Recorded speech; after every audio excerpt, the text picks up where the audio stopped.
देश के लिए मरना ही सिर्फ देशभक्ति नहीं होती है, देश के लिए जीना और देश के प्रति अपने कर्तव्यों को निभाना वो भी देशभक्ति होती है।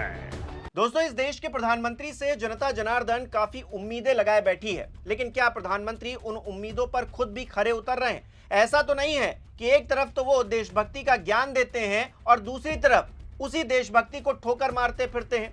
एक तरफ तो विदेशी मुद्रा से लेकर विदेश यात्रा तक का उनका बखान होता है, 1 साल तक सोना मत खरीदिए, वर्क फ्रॉम होम करिए, पेट्रोल डीजल बचाइए, इस तरह की वो बातें करते हैं। और दूसरी तरफ क्या करते हैं? कुछ ही घंटों के बाद रोड शो करते हैं। तो क्या प्रधानमंत्री नरेंद्र मोदी ने इस देश के पैरेलल एक ऐसी व्यवस्था खड़ी कर दी है जिसमें वो इकलौते इंसान हैं जो कुछ भी कर सकते हैं? इस देश में उनको देशभक्ति साबित करने की जरूरत नहीं है, बाकी हर एक इंसान उस देशभक्ति के पैरामीटर्स पर खरा उतरना चाहिए। क्यों ये सवाल खड़े हो रहे हैं? क्योंकि प्रधानमंत्री खुद अपनी देशभक्ति पर कहीं ना कहीं खरे नहीं उतर रहे हैं। कैसे? देखिए, प्रधानमंत्री नरेंद्र मोदी की इस देश से अपील क्या है? 7 अपील्स हैं। उसमें पहला है prioritise work from home whenever possible, यानी कि आप घर से काम करिए अगर पॉसिबल हो, जहां पर भी। Avoid buying gold for 1 year, 1 साल तक गोल्ड मत खरीदिए क्योंकि हमको विदेशी मुद्रा का जो है ध्यान रखना है। अगला देखिए, reduce petrol and diesel consumption, use metro public transport. अब ये कह रहे हैं कि पेट्रोल और डीजल का कंजम्पशन कम करना चाहिए हमको और मेट्रो जो पब्लिक ट्रांसपोर्ट है उसका यूज ज़्यादा करना चाहिए, आम लोगों को ध्यान में रखना चाहिए। इसके अलावा क्या है? Cut down the use of cooking oil, cooking oil को भी हमको कम यूज करना चाहिए, इस्तेमाल करना चाहिए। केमिकल फर्टिलाइजर पर जो हमारी डिपेंडेंसी है उसको भी कम करना है। नेचुरल फार्मिंग पर हमको आना है। दूसरी तरफ कह रहे हैं कि हमको स्वदेशी को अपनाना है, अडॉप्ट करना है। जो बाहरी ब्रांड्स हैं उनको कहीं ना कहीं हमको यूज नहीं करना है और विदेशी यात्रा को भी अवॉइड करना है लगभग 1 साल तक। लेकिन इसमें जो तीसरा पॉइंट है, reduce petrol and diesel consumption, use metro public transport. क्या प्रधानमंत्री नरेंद्र मोदी अपनी ही कही बात कुछ घंटे बाद भूल गए क्या? क्योंकि एक तरफ तो वो कह रहे हैं पेट्रोल डीजल हमको बचाना है और 4 घंटे के बाद रात के 11 बजे क्या कर रहे हैं? देखिए, गुजरात से ये विजुअल आए हैं। Prime minister Narendra Modi road show को जामनगर में कर रहे हैं। अब जामनगर में रोड शो कर रहे हैं रात के 11 बजे। अब रात के 11 बजे वो कौन सी देशभक्ति दिखा रहे थे? और क्या उनकी गाड़ी में पेट्रोल डीजल कुछ नहीं पड़ता है क्या? अभी तो ज्ञान दे रहे थे कुछ घंटे पहले कि आपको पेट्रोल डीजल का इस्तेमाल नहीं करना है, कम करना है, क्योंकि हमको देश को बचाना है, विदेशी मुद्रा को बचाना है। क्योंकि विदेशी मुद्रा खर्च होती है जब हम बाहर से तेल मंगाते हैं। तो ऐसे में सवाल ये खड़ा होता है कि प्रधानमंत्री नरेंद्र मोदी खुद भी उन चीजों को फॉलो कर रहे हैं क्या? और क्या एक ही बार ऐसा हो रहा है या फिर बार बार हो रहा है? एक और तस्वीर देखिए। ये तस्वीर आज सुबह 11 बजे के करीब आई है जिसमें प्रधानमंत्री नरेंद्र मोदी सोमनाथ में स्पेशल वेलकम करवा रहे हैं अपना। अब भाई, प्रधानमंत्री नरेंद्र मोदी इस देश में जो बातें खुद कहते हैं उसको तो फॉलो करते नहीं है।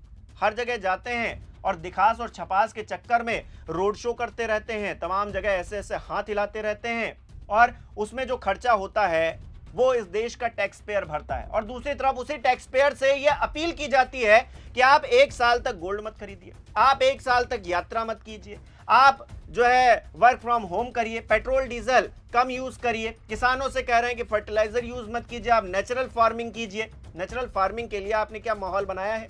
क्या किसानों को उतनी हेल्प की है? किसान कहते हैं कि भाई आप एमएसपी की गारंटी दे दीजिए, तो फिर आप वो दे नहीं पाते। आज तक आप कानून नहीं बना पाए। आप 2022 में आय दोगुनी कर रहे थे, यहां 2026 आ गया है और शिवराज सिंह चौहान कह रहे हैं 8 गुनी हो गई है। अब उनकी हो गई होगी क्योंकि वो मंत्री जी हैं, लेकिन आम किसानों की हुई है क्या? वो जो छोटा किसान है उसकी आय दोगुनी हुई है क्या? क्या हालात हैं? क्या समय पर उनकी खरीद हो भी पा रही है या नहीं हो पा रही है? इस बारे में प्रधानमंत्री को कोई मतलब नहीं है, क्योंकि प्रधानमंत्री ने क्या किया है, एक पैरेलल अपना वर्ल्ड खड़ा कर दिया है। एक उनकी एक अलग दुनिया है जहां पर प्रधानमंत्री नरेंद्र मोदी कुछ भी करें कोई फर्क नहीं पड़ता। उनको कोई भी सर्टिफिकेट देने की जरूरत नहीं है, किसी को यह साबित करने की जरूरत नहीं है कि वो सही चल रहे हैं। वो कहेंगे कि ये आदमी भ्रष्टाचारी है, अब जब वो आदमी इनकी पार्टी में आ जाएगा तो उसको मुख्यमंत्री बना देंगे, तब नहीं जानेंगे कि ये भ्रष्टाचारी था या नहीं था, इसने क्या किया था या नहीं किया था। असम से लेकर पश्चिम बंगाल तक तो हमने यही देखा है, महाराष्ट्र में भी देखा है। दिवंगत नेता अजित पवार, उन पर किस तरह के आरोप लगाया करते थे प्रधानमंत्री नरेंद्र मोदी, और अब उनको जो है डेप्यूटी सीएम बना दिया था। तो ऐसे में सवाल तो प्रधानमंत्री की नीयत और उनकी कथनी और करनी पर ही उठ रहे हैं कि वो अपनी देशभक्ति साबित कर पा रहे हैं या नहीं कर पा रहे हैं। कहीं ऐसा तो नहीं है प्रधानमंत्री सबसे देशभक्ति साबित करवाए दे रहे हैं और जो उनसे सवाल कर रहा है उसको जेल में उठा के डाले दे रहे हैं और खुद अपनी मनमर्जी कर रहे हैं, जो मना रहा है वो कर रहे हैं। इस देश में प्रधानमंत्री के ऊपर करोड़ों रुपए खर्च होते हैं एक दिन में, समझ रहे हैं? हर घंटे लाखों रुपए खर्च हो रहे हैं प्रधानमंत्री की सुरक्षा में, उनकी तमाम व्यवस्थाओं में। तो हम प्रधानमंत्री से कुछ एक्सपेक्ट करें या ना करें? ठीक है, इस देश में प्रधानमंत्री की सुरक्षा होनी चाहिए, उनको बिल्कुल आरामदायक जगह में रहना खाना सब कुछ होना चाहिए, हम बिल्कुल सहमत हैं। इस देश का आम आदमी टैक्स भर रहा है इसी बात के लिए कि इस देश में विकास हो, प्रधानमंत्री की सुख सुविधाओं का हम ध्यान रख पाएं, तमाम और नेताओं का रख पाएं। लेकिन क्या वो नेता हमारे देश के लिए वो कर पा रहे हैं जो जरूरत है? अभी तक चुनाव चल रहा था, आप चुनाव में व्यस्त थे, तब तक आपको देशभक्ति कहीं नहीं पता थी कि देशभक्ति नाम की कोई चीज भी होती है, कोई चिड़िया भी होती है। क्या आप बात कर लेते? और दुनिया में युद्ध आज से छिड़ा हुआ है क्या? बहुत पहले से छिड़ा हुआ है। लेकिन आप क्योंकि चुनाव में व्यस्त थे, 5 राज्यों में आपको अपनी सरकारें बनवानी थी, स्पेशल फोकस बंगाल पे था आपका, तो वहां पर आप लगे हुए थे, पूरी मशीनरी आपने लगा रखी थी, सारे मुख्यमंत्री, प्रधानमंत्री, गृह मंत्री, रक्षा मंत्री सब वहीं व्यस्त हैं। किसी को कोई मतलब नहीं है दुनिया में क्या हो रहा है, पेट्रोल डीजल कैसे आएगा, क्या होगा, आम लोगों का क्या होगा, तब तो आपने कोई अपील नहीं की। लेकिन अब आप जैसे ही चुनाव खत्म हो गया है, आप जा रहे हैं तेलंगाना में, वहां जाके आप कह रहे हैं कि भाई पेट्रोल डीजल कम इस्तेमाल करें, गोल्ड 1 साल तक मत खरीदें। अब गोल्ड नहीं खरीदेगा, जिसके घर में शादी है वो क्या करेगा भाई? क्या आप तो कुछ दिन पहले ये डायलॉग मार रहे थे कि ये विपक्ष वाले आपका मंगलसूत्र भी छीन लेंगे।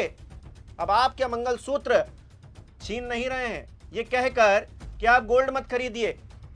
अब 1 साल में, अभी इस जो 1 साल आने वाला है, इसमें किसी की शादी नहीं होगी क्या? आम लोग गोल्ड ना खरीदें, जो मंगलसूत्र है वो सोने का नहीं होता है क्या? तो वो ना खरीदें आपको देशभक्ति दिखाने के चक्कर में। और आपकी देशभक्ति क्या है कि अगले ही घंटे आप जो है रोड शो कर रहे हैं, पेट्रोल डीजल इस्तेमाल कर रहे हैं, वहां पर उसकी जरूरत भी नहीं है फिर भी कर रहे हैं आप, मतलब अननेसेसरी। उस रोड शो से इस देश को क्या मिल गया? इस देश की इकोनॉमी कौन सी बूस्ट हो गई? प्रधानमंत्री नरेंद्र मोदी वडोदरा में रोड शो कर रहे हैं या फिर सोमनाथ में जाकर रोड शो कर रहे हैं, अपना वेलकम करवा रहे हैं। चलिए ठीक है, आपने बंगाल में किया क्योंकि आप जीत गए थे, चलिए वहां बनता था, लेकिन यहां क्यों बनता है भाई? अननेसेसरी आप पैसे खर्च कर रहे हैं। क्या इस देश को आपको जवाब देने की जहमत नहीं होनी चाहिए? वैसे आपको जवाब देने की कोई जरूरत भी नहीं है। क्यों नहीं है?